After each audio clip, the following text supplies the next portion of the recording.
Muy bien, seguimos aquí en Pulso Informativo y continuamos con la entrevista a Alejandro Salas. Vizcarra compra unos lotes de terreno en zona rural, después han hecho todo el campo de la habilitación para que sea habilitación urbana, tratan de cuestionar el hecho de por qué se compró a tan bajo precio desde el año 1998, habría que ver cuáles eran los valores arancelarios, las tasaciones de esos inmuebles, sabemos y por supuesto que el inmueble y los inmuebles son activos que cada año van subiendo, o sea, el activo no pierde valor. Entonces tratan de cuestionar esa parte, tratan de cuestionar esa subasta. Claro, tienen que retroceder alrededor de 27 años para tratar de señalarlo por algo, ¿no? Entonces, bueno, simplemente hay que... ¿Son investigaciones archivadas o existen? No tengo conocimiento de ello porque no he visto las carpetas, no he visto la documentación. Por supuesto que si don Mario me pide que lo ayude y yo revise la documentación, con mayor propiedad podría darte información. Sé que son, digamos, documentos que han estado circulando y que gente que de una u otra manera tiene encono con Martín Vizcarra por la región sur y ahora con Mario por el tema de las elecciones, trata de revivirlo, ¿no? Ahora, sin duda, para ir terminando la entrevista, doctor Salas, sin duda esta situación, este contexto legal, aun cuando es primera instancia, y como dice usted, Vizcarra todavía goza de la presunción de inocencia, aun con todo eso, si se revisan algunos sondeos o algunas encuestas, la tendencia va a ser de freno o de baja en el caso de la candidatura de Mario Vizcarra. Yo creo que no, yo creo que el fenómeno electoral normalmente nos marca una pauta de lo que se denomina el voto duro. Yo creo que quienes creen en Martín Vizcarra, los vizcarristas a nivel nacional, lo que van a establecer es un voto duro, es un voto que no se va a mover. Y por supuesto que Mario Vizcarra va a representar ese voto. Ahora, lo que nos queda a nosotros, más allá del voto duro, es, por supuesto, convencer al resto de la población de que no podemos vivir en un país donde prime el abuso de poder. Involucrado, por supuesto, al campo de la justicia, involucrado al campo político, involucrado al manejo que hace el Congreso de la República y otros factores más que se dan, que seguramente Perú Primero va a saber levantar esa bandera. Así que nosotros miramos la campaña con optimismo, sabemos que Mario va a dar la talla cuando corresponda ya empezar a salir al debate público y estamos a expensas de que sea un proceso electoral justo, objetivo y vamos a ser vigilantes de ello, ¿no? Pero si se han atrevido a eso, siendo desde el punto de vista de ustedes Vizcarra inocente, ¿a qué más se podrían atrever? No, vamos a atrevernos a poder exponer y mostrarle al país un plan de gobierno absolutamente sólido. No, me refiero a quienes estarían detrás de esta supuesta persecución contra Martín Vizcarra. Si han hecho lo que han hecho desde el punto de vista de ustedes, ¿a qué más se podrían atrever?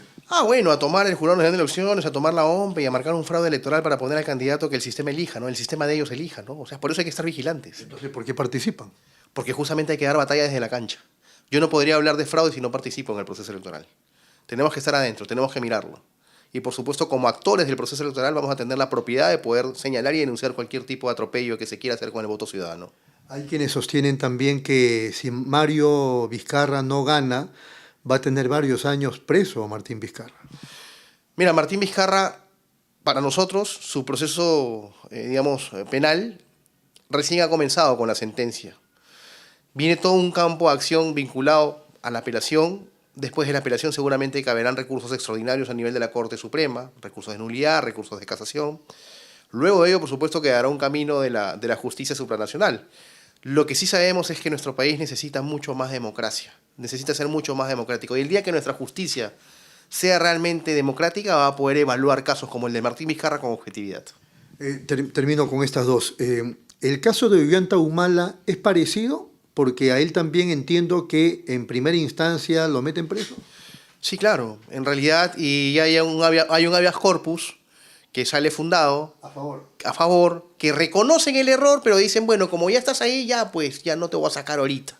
No, pues no se trata de eso. Si vulneras el derecho de una persona, el derecho tan importante como es el derecho a la libertad, que es el segundo derecho más importante después del derecho a la vida, no puedes pues ponerle... Estamos en campaña política, pues necesitan tener encerrados a los actores que puedan hablar en contra del establishment. Y lo último. Bien, seguimos en Pulso Informativo. Vamos a empezar, digamos, en esta mesa de trabajo haciendo una entrevista en vivo. Vamos a conversar con Carlos Magno Salcedo, candidato a diputado por Ahora Nación. Pero previamente quería hacerme eco de una información que publicó Graciela Villasís del Comercio, se ha confirmado la salida de Máximo Gallo, hasta hace unas horas director de formalización minera del Ministerio de Energía y Minas y responsable de la exclusión de 50.000 mineros del Reinfo que no cumplían requisitos mínimos, realizaban actividades extractivas en zonas prohibidas y dificultaban acciones de fiscalización. Según fuentes del territorio tomado, el Ministerio de Energía y Minas, hoy en manos de los niños de Acción Popular, exigió como cuota de poder ese ministerio para apoyar al gobierno de José Gerí. El negociazo está en la contratación millonaria de una empresa privada en cada región para formalizar a la mala a los más de 31.000 mineros del Reinfo que no se han formalizado hace más de una década. El hombre, según Villasís del Comercio, detrás de esa movida peligrosa es el congresista Ilich López de La Lampa, o sea, de Acción Popular. Y ahí ustedes están viendo la resolución ministerial que efectivamente establece que se da por concluida la designación de Máximo Rodolfo Gallo Quintana en el puesto de director general de la Dirección General de Formalización Minera del Ministerio de Energía y Minas. Una evidencia más, esto no solamente, digamos, es un tema que ocurría con Dina Boluarte, sino también con este gobierno de José Gerí, una evidencia más de cómo lamentablemente los poderes económicos no tan santos y legales están detrás de mucha gente en el Estado. Vamos ahora sí con el doctor Carlos Magno Salcedo. Carlos, ¿qué tal? ¿Cómo está? Buenos días. ¿Qué tal? Muy buenos días, Rodolfo. Gracias por la invitación. Una impresión suya sobre la ocurrencia contra Rafael Belaúnde Llosa ocurrida ayer. Bueno, es un acto que podría tener implicancias de violencia electoral, obviamente sujeto a las investigaciones, pero también hay que recordar que el fin de semana en Piura han asesinado a un candidato a diputado por el partido Juntos por el Perú. Así. Entonces, que a pocos días ocurra eso con un precandidato presidencial es un indicador primero de los niveles de violencia y de que probablemente estas elecciones que vengan vayan a ser muy inseguras.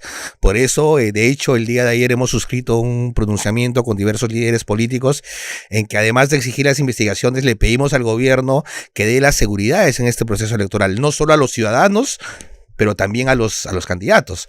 Probablemente sea necesario adelantar la protección que la policía tiene que brindar a los candidatos, ¿no? Que se espera al 23 de diciembre. Quizás hay que adelantar también eso. Rafael se encarga de decir que él descarta que sea un atentado político, es más, dice él, un acto criminal como el que ocurre en todo este tiempo y que deja un saldo diario de 5 personas asesinadas.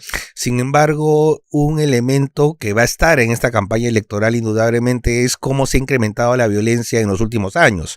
Y la violencia criminal tiene un impacto político. Por un lado, ha sido favorecida por las decisiones de este Parlamento, con una gran cantidad de leyes que han flexibilizado, han, digamos, debilitado la lucha contra la criminalidad en temas penales, procesal penales, y digamos han favorecido el incremento de una serie de actividades criminales que además están interesadas en incidir en la política. Entonces, bueno, lo lamentable es que en ese tema el presidente Gerí parece que no tiene ninguna voluntad en derogarla, ¿verdad?